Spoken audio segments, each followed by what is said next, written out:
It was a sunny afternoon in Pixie Hollow, and Tinker Bell was on a mission unlike any she'd attempted before.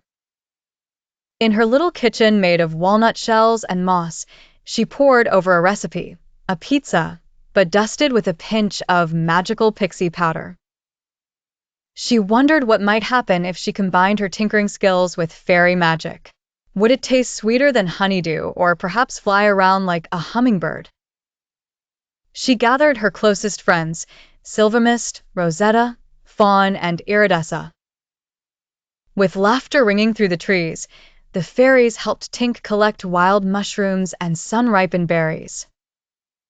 Rosetta rolled out the dough with a flower petal, Fawn tossed cheese curds from rabbits, and Silvermist sprinkled water droplets to keep it soft. As the final touch, Tinker Bell dusted the pie with a sprinkle of shimmering pixie dust. Suddenly, the pizza began to wobble.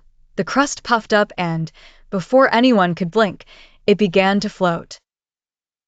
Gliding above the kitchen, the magical pizza darted out the door and into the heart of Pixie Hollow. The fairies chased after the runaway pizza, giggling as it bounced from leaf to leaf. It zinged over a thistle patch, zipped through a waterfall mist, and circled the fairy garden. Fawn leapt and nearly caught a slice midair. Iridessa tried to dazzle it into pausing with bright little sparks, while Silvermist created gentle breezes to slow it down.